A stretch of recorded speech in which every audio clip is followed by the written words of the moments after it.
And great morning to each and every last one of you. Great morning, great morning, great morning. We are so welcoming all of you guys here. Great morning to all of you. We are hoping that this morning proves to be a blessing to all of you. And we are ecstatic that we are able to be here on today. And we hope that you got some good rest so that we can join in together. Why don't you go ahead and do me the biggest favor and go to your Facebook and share, share, share, share, share, share. Do me the biggest favor. Go ahead and share on this morning. And let's make sure that we are what we need to be on this morning. Go ahead and share. Hoping that you guys are doing well this morning. It's been a great week as we know it. I'm going to go ahead and share it. We're going to be talking about a wonderful, wonderful, wonderful topic. I believe it's going to be a wonderful topic. Let me say it like that. I believe it's going to be a wonderful topic. We're going to talk about getting over people pleasing. It's the whole aspect of people pleasing. And we don't know the detrimental effects of people pleasing until you're in it and doing it. And we just kind of want to show a little bit how it too also runs into the vein of hate as well. So we're going to talk about the problem of people pleasing. All right. And what that does to your whole everything. What it does to your whole being, to your whole everything that you got going on, it affects it. So go ahead and share. I'm going to share with some folks right now. I'm going to share with about 75 people individually, and then some groups that I'm a part of. People pleasing takes you right on out the game. You don't even know it until your self-esteem is all gone and all of that and a lot of other stuff as well. So I wanted to bring to us a topic that actually has been kind of trending a little bit.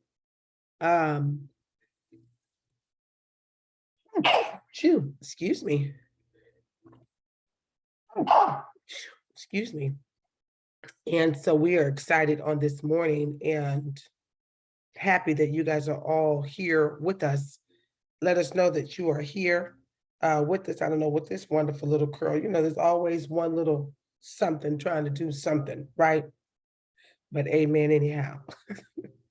So I hope you guys are doing good this morning. Actually, I want you guys to be doing ecstatic. People pleasing. Let's do it. People pleasing. And how that shows up. We're going to talk about the problem of people pleasing. Hope you guys are doing fabulous. And we're going to go ahead on and share it to a group as well. Do me a big favor. I see some of you guys are sharing it, and I thank you guys so much. I'm going to share it with about 5 to 8 groups really quick. The problem with right. Okay, so let's go with that. Good morning, everybody. Yes. The problem with people pleasing is what we're going to be talking about. And I'm hoping that the information is going to be what you've not heard before. That's my hope. That's my prayer. The problem with people pleasing.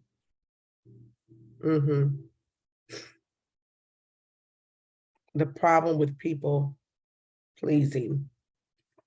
And so if you are joining us this morning and you are with us, we are ecstatic that you are with us.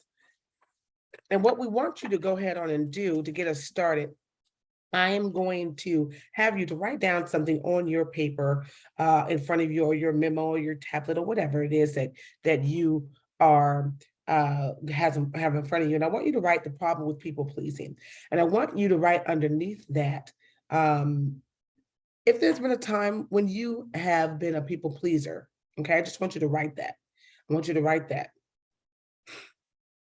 we're coming off the heels of having talked about the hater syndrome. We're coming off the heels of having talked about healing from a mother's hate. And today we're going to talk about the problem with people pleasing.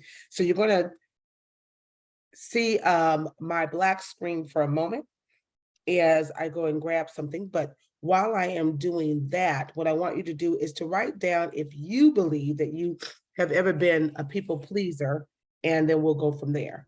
All right?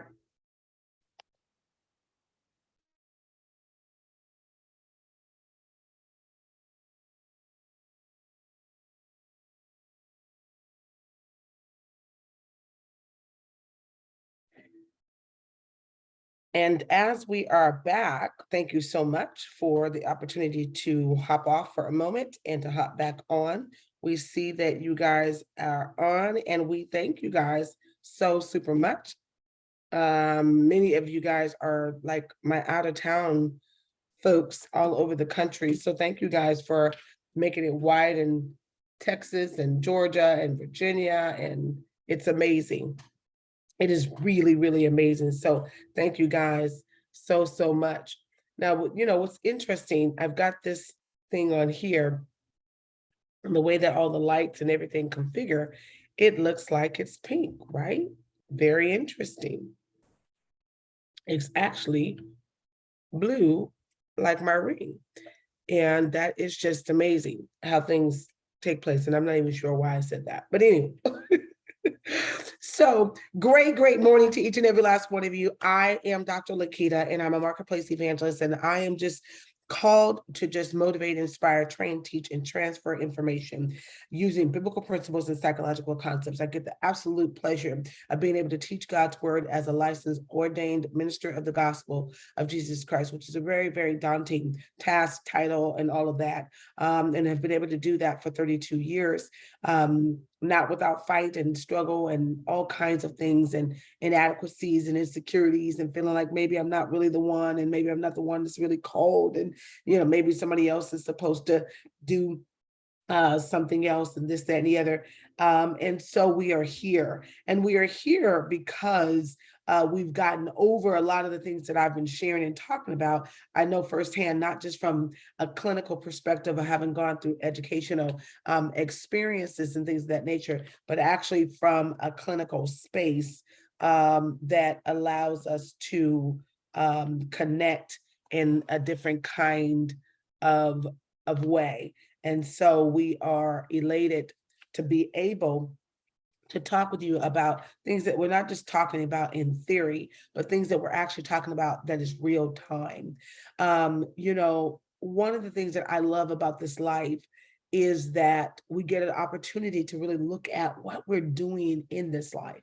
And if there's anything that I can really be able to say, and I pray, whether this is to those who are believers in Christ, believers in faith, have some level of spiritual journey. I believe that Jesus Christ is the Son of God. I believe that God has a plan for my life. I've watched the hand of God create opportunities for me that I know under no uncertain terms, had it not been for God in my life, orchestrating my life, I just would not be here. And so I hope to convey and to bring information that literally radically changes the way that you see your life, and then creates an action spirit attached to it. So you get up and you go and you do something about it. Let me also say this too. It is never my intention at any different levels to bring about any form of harm. I am a professional. I am a mental health counselor as well. I'm a marriage family therapist. And so I understand all the ins and outs and the woes and whatnot. And that some of the things that I say, and this is why I always try to preface, and I'm just only stating this because I think sometimes it just needs to be said every now and then.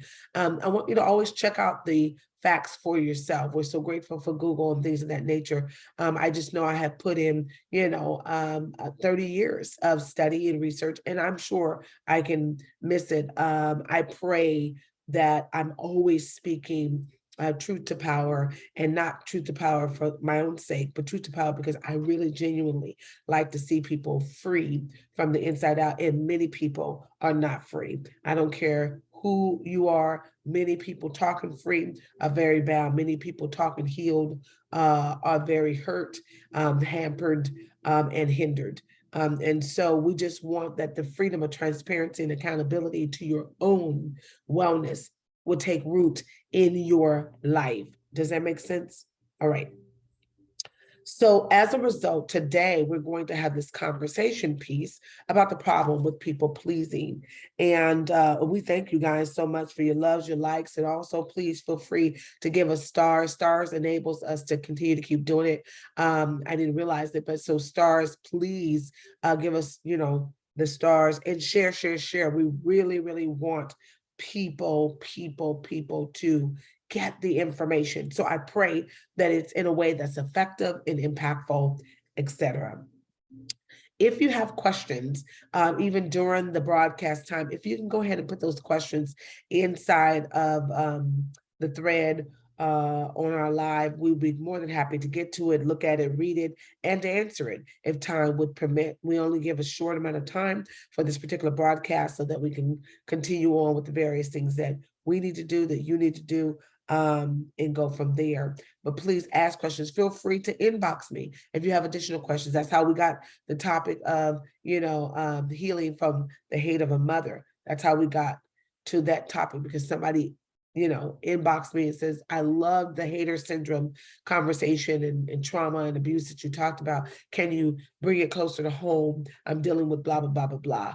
And I said, sure. Like, I was excited, like, yeah. So bring me various topics. I would love to.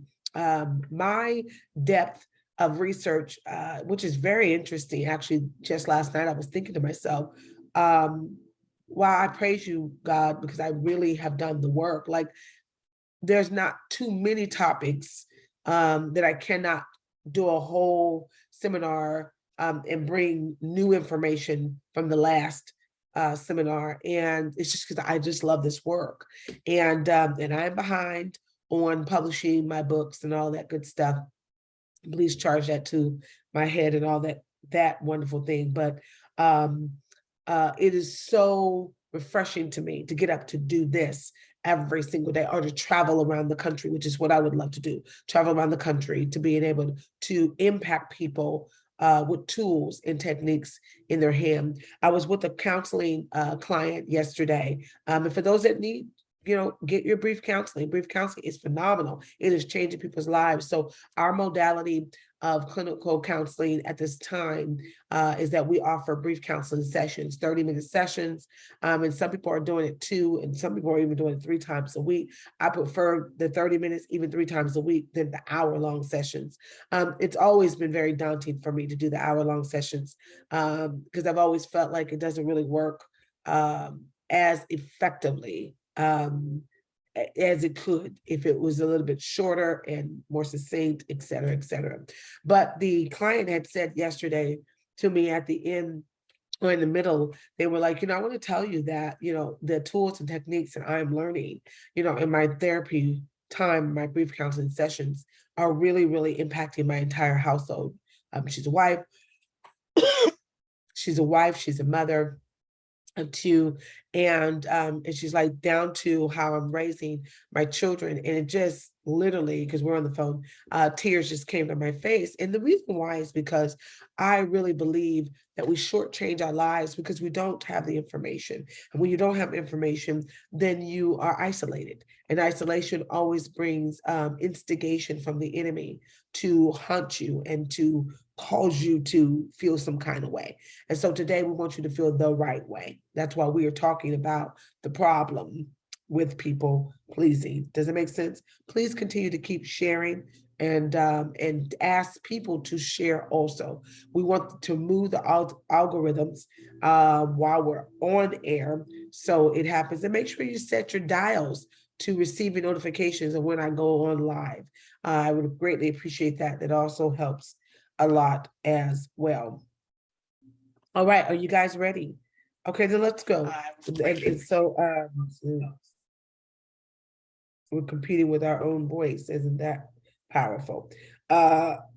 So if you've written down on your paper, I want you to Okay, great, great, great. Okay, so people pleasing. Now, whatever you thought about people pleasing is probably not going to be how we're going to talk about it. And you should know my style by now. I'm always wanting to bring some type of other type of information to you that helps you out. Let's go. Constant people pleasing behavior can lead to lack of self-care. When you are constantly devoting yourself to meeting the needs of others, outside of being able to meet the needs of yourself, it causes you to neglect your own needs and creates a lack of integrity within your own self. Usually, I want you to watch this.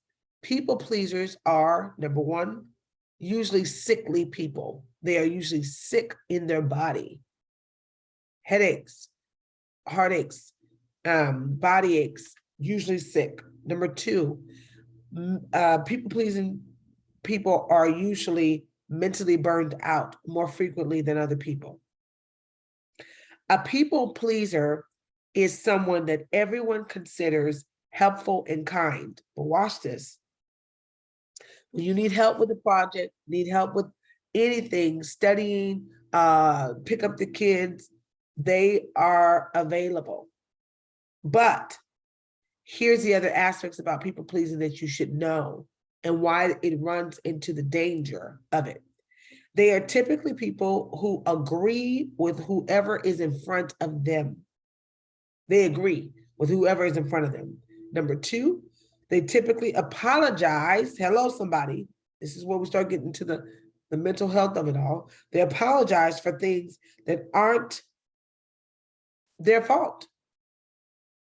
Someone feels bad about something and the people pleaser starts feeling bad with them as if they were the person that caused it or did it or things of that nature. The inability to separate your own self. Number three, typically people pleasers, they're not able to say no. Work with me right now. Say no. Say it again. No. When there is difficulty in saying no, you may be a people pleaser. When you cannot tell people no. And I know I can hear somebody saying, well, I just like to help. I've got the gifts of help. I'm going to show you how the gifts of help is different from people pleasing and why you may have the gifts of help and to help other people. When it starts altering your own behavior, altering your attitude, altering the environment, then it's not helps, it's people pleasing. And then number four, people pleasers, they change their personality depending on who's around them. Excuse me. They tend to shift their behavior and attitude to match the behavior of the person or group that they are with. Number five, people pleasers' worth, their value is dependent upon how others see them. The confidence of a people pleaser rises and falls based on how others perceive them. And I know this to be very true. I was a very, very strong, over the top people pleaser for many years as a teenager and did not realize that it was, and that it was the thing that was actually driving me to the depression. And we're going to talk about it because I think many people that are in subtle aspects of depression or affective depression or seasonal depression, things of that nature, is because they've got this people-pleasing spirit running in their vein and it's turning on them. You're helping other people, but the help that you're giving is now turning back on you and it's causing you to be emotionally self-harming, emotionally difficult to deal with because you really are doing something that unconsciously, somewhere it's not an agreement. But we don't deal with all those layers of who we are, the conscious, the unconscious, and the subconscious, okay? The effects of being a people pleaser, mentally, emotionally, is huge. It affects in so many different ways. And as I stated before, that the constant people pleasing spirit and behavior, we've already said it, it will lead to lack of self-care. But here's another piece that you should write down. It also creates built up resentment. And this is so strong, built up resentment. You're resentful about everything going on in your life. The inability to enjoy yourself. Have you ever been with somebody and they cannot enjoy themselves? They go away on vacation, they go to a nice dinner, they hang out with friends, and they're not really able to enjoy themselves. You know why? Because all of their energy, all of their efforts, all of their mindset, all of whatever is in doing something for someone else. So they have lost the art of caring for themselves. The effects on people pleasers is that they lack boundaries and they make poor decisions for themselves.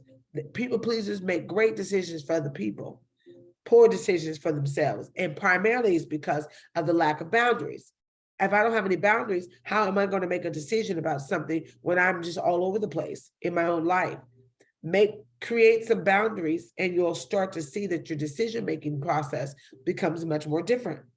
And number 5, and I'm talking about the effects of people pleasers mentally and emotionally. Number 5, it erodes your sense. People pleasing erodes your sense of integrity. So I'm gonna go back over the effects. Number 1, lack of self-care. 2, it built up resentment. 3, inability to enjoy yourself. 4, lack of boundaries and make poor decisions for self. And 5, it causes you to erode your sense of integrity. Now, this is very interesting. I'm getting ready to share, and I want you to hear me, but I want you to not be trying to diagnose anybody or yourself. The mental illness associated with people pleasing, are you ready for this? Is borderline personality disorder. Ooh. And the reason why it is suggested that borderline personality disorder is involved in people pleasing, because like people pleasing, borderline personality disorder people, they want the world to love them. They want to be loved by the world, and they want to be loved by people, but they want to be loved in the most pathological way, right? They're emotionally unstable. Interpersonal relationships are always chaotic. And borderline personality is a personality disorder that characterizes that people in long-term pattern interactions are fractured. They're fractured, okay? Distorted. They have a distorted sense of self and strong emotional responses to things having to do with who they are and how people see them. People pleasing is like an addiction, and it would take somebody like my good friend Bernice Cooper to really break down. I love when she talks about addiction. She's an addiction specialist. That's one of many things that she is, and she breaks down that about addiction, and that we don't realize the level of addiction until we can't have the thing we say that we can get over. It's just so powerful to me. And many of us cannot get over people pleasing because it is now an addiction. It is an addiction to be able to be seen in the validated light of somebody, only to go home after you're done doing that work and feel as low as this. Because the work that was given to another, you have discounted to give it to yourself. And the Bible was very clear that you ought to love yourself and your neighbors, but you can't love your neighbor until you love yourself. And all of this is under the guise of us being able to love God. And because God is love, then the love that you receive from God, you should have in you. And that love should reflect in your own life for who you are. There was a time, and I can speak very freely about it today, but there was a great time when I didn't love myself. And we know people that don't love themselves, because you cannot tell me, this is just me. And there's no shame, it's just truth. It is true. It is a truth that I held. I'll say it like that. And that I've talked to thousands of people who are trying to change their life. When you and I allow ourselves to fluctuate in our weight over the years, there is a level of some type of self-love we need to look at. I was looking at some people, and Dr. Trina Wiggins, who is my big sister, she's an MD. She's a lovely big sister. She's actually the sister of my best friend, Tamara. And I looked at some pictures of her when she was 20. And I look at some pictures right now, and she's 64. And the 20 and the 64, there is no difference. She was a gymnast when she was young at Stanford University, and she still is doing backflips and walking on hands and blah, blah, blah, blah, blah, at 64 years young. And I was really convicted, you guys, because I thought to myself, whoa, what's going on?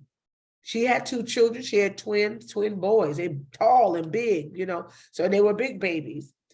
And I thought to myself, what does that say about my self-love? That I would allow myself to fluctuate, that I would just go on and let 40, 50, 60 pounds sit on my body for years and then get sick because of it and then claim, now I'm incapacitated and I can't do all the things I need to do. So I'm saying all of this because while we're looking at people pleasing, we're going to move into this area that I don't think people understand, which is the self-hate. All right. And so to ensure that you understand the aspects of people pleasing, and then we just got finished talking about the addiction, and I was saying how addicted we become to a thing that we won't change. Most people pleasers will not change anything because they are looking for that external validation from others to feel secure. And when my security is based upon your validation, I'm in trouble, because at any given time, you can stop giving me the validation. And that's when I started to wake up and realize I needed to stop people pleasing the way that I was. And it was a 2-year process that I spent looking at and identifying, why do I do this? Why can I not say no? Why do I feel funny when I say no? Why do I feel like people are not going to like me? Or what is this thing that I got going on in my head? And most of the times, as a result of that kind of conversation, you have an overwhelming amount of stress. So you're stressed to the hilt, and all of the cortisol that's in your body starts to form fatty deposits. And if that fatty deposits starts to begin to harden, and then it starts to create all of the various things in your body, extra weight, extra cellulite, extra all these things because of the stress. And the people pleasing stuff also increases anxiety. To be honest, people pleasing is like an emotional black hole.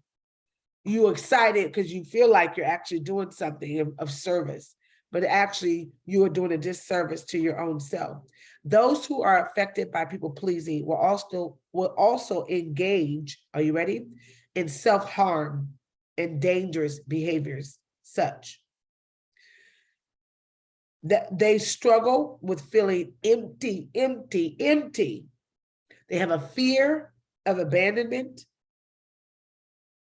and detached from reality. Detached from reality. As a result, and we are almost done, as a result, this type of thing, when we look at people pleasing, while the direction of a people pleaser is towards focusing on quote unquote helping people, I want you to see that the derivative of the helping people actually moves into self-hate. Think about it. You work hard to help others because you recognize that it silences or numbs your own pain of not feeling well about yourself. So some people are people pleasers because they feel the emptiness, they feel the helplessness, they feel detached from reality, they feel the struggle of being connected and included. So they help other people only to find themselves becoming much more numb, much more engaged into depressive-like activities and things of that nature, and moving into an emotionally checked out space. And when we check out, then we create this self-loathing that creates negativity, and the negativity moves into depression. That depression then creates a sense of torment, because now while on one end, you are helping other people, on the other end, you are not being helped. And the conflict in the mind is war. And it's hard for you to keep doing it over a period of time until you just actually break down and go off on the next person that asks you to do something for them. Your mind is constantly in a battle and in a war when you are a people pleaser. You're constantly wondering, are you doing the right thing? While yet answering your own self, you know you're not, because these things are going unchecked, undealt with, unchallenged in your own life. So what do you need to do to reverse it, to fix it, to reprogram who you are? Number one, you need to set priorities in your life about how you want the outcome of your life to look like. I know people don't think that that's true, but I'm telling you, you got to decide, how in the world do you want to live this life that we get the chance to live? So you've got to set some priorities. And my priority is I can't be much more available to you and not be available to me and or allowing it to hinder. And let me tell you the difference between this whole people pleasing thing and gifts of helps. People pleasing is when I do something for you and then it alters my character, it alters my integrity, it alters my ability to be true to myself, it changes my actual behavior, anxious, depressed, it moves me into some other state. When I have a helping spirit, then and not only that in the people pleasing atmosphere, it creates a toxic environment for everyone in the atmosphere because it's not derived from a pure place. So it creates a chaos. It creates, and people are not hating on a person that's wanting to help. People feel the spirit of the people pleaser, and it's an awful thing that a people pleaser is doing a lot of stuff for other people and know not that they are people pleasing. They think they're just helping. But if the help creates chaos and confusion, and it creates an atmosphere of hostility, you are people pleasing. The helping spirit just does just that. It helps. And there's a spirit about the help that brings about a love and a joy. But people pleasing, there's always this oneness. You don't even know that it's going in that direction of the oneness, but it is. Does it make sense? So you want to get out of it, you set your priorities. Number 2, check your headspace. Check your headspace. What does my headspace look like? What's going on in my head? Quit ignoring that you're in a fog. That's why we're getting ready to have this challenge coming up here. That's going to start a 30-day challenge. We're starting in a couple of weeks, November the 14th. So the registration stuff will be up. I believe it will be up by tomorrow. And so we can just change the headspace going out of 2022. I'm not waiting. My January is today. Number 3, identify the truth about why you keep doing something for others when you have no return value. You're doing it, but you wish that someone can be doing it for you. That's when you know something's up. When you're sitting somewhere at some point in time saying, how come nobody does this for me? You're probably a people pleaser. How come nobody thinks about this for me? For sure. And I want you to just to understand the concept of how people pleasing can look so generic and look so like it's not, but it is. Number 4, ways in which to reverse the people pleasing behavior. You will have to reprogram in your mind why you do the things you do. You have to reprogram. Okay, I do things the way I do it because I want to be of a help to people, but helping people should never harm me. Jesus never gave that commandment. Only one was told to die for our sins, and that was the Son of God. No one else had to go to the cross. And yet every day you emotionally go to a cross when you don't say no, when you know that you must say no. Number 5, in conclusion, if you are serving causes you to become angry, depressed, anxious, or alters you in any way, then you must stop, breathe, decide what's your truth, replace the narrative with new narrative. If every time you say yes to something, but an anger and a depression and a sadness and a whatever comes upon you while you're doing it, you're probably moving in the vein of people pleasing and you've not understood how to get out of it. Last thing to say in conclusion, people pleasing is tricky and very subtle because it comes up as helping others. But helping others should never create, and I want you to remember this, should never create toxic environments or situations that when something else is going on, something else is felt. How is it that you bring good by helping, but there is a spirit of hostility in the help? Usually when our motives are wrong and not correct, or when we've spent too much time doing too much of something and not enough looking inward at what we're doing, we're going to always falter in that space. People pleasing is a lifelong struggle for many people. Thank God I got delivered from that. And I help people more now than then, but it's in a healthy way. It was way too unhealthy when I was doing it, way too unhealthy. And the process of getting delivered from it, really, I did an experiment with myself. I'll say this. I did an experiment with myself when I was in graduate school, and I wanted to see what the response was. I mean, down to people pleasing, I felt like I had to ask questions, and I had to be the one to be first to throw out questions in class, and because I'm just an overachiever, I just had a lot of stuff going on in my head, right? Overachiever, want to be first, and nothing's wrong with it. I still am an overachiever. And but I said to myself, I noticed that I was not feeling so good all the time and just depressed and exhausted, And I thought, what would it be like if I didn't really speak as much? How would people respond then? Do people care enough for our relationship to embrace me if I don't embrace them first? So these were questions that I asked myself as a 23-year-old master's degree student. And I will never forget the response. I will never forget what I learned, and I got delivered immediately. So for a couple of days of that week, I decided I was just going to be quiet and watch. And the people immediately noticed that I was quiet in the classroom along with my professor. And then after a while, he sort of just kind of like looked. So then the next day that we had class, it was a Monday, Wednesday, Friday class. The next time that we had class, I went up to my professor, and this is what I said to him. I said, you should know I'm working out some stuff. I want to see an effect about how I'm doing some things. And I just want to see what things are going to be like if I just kind of be. So I'm present, nothing's wrong. And I didn't, that's all I said. I was going to tell him the full thing, but I wanted him to be shocked too. And he says, okay, no worries. Next time, people got angry.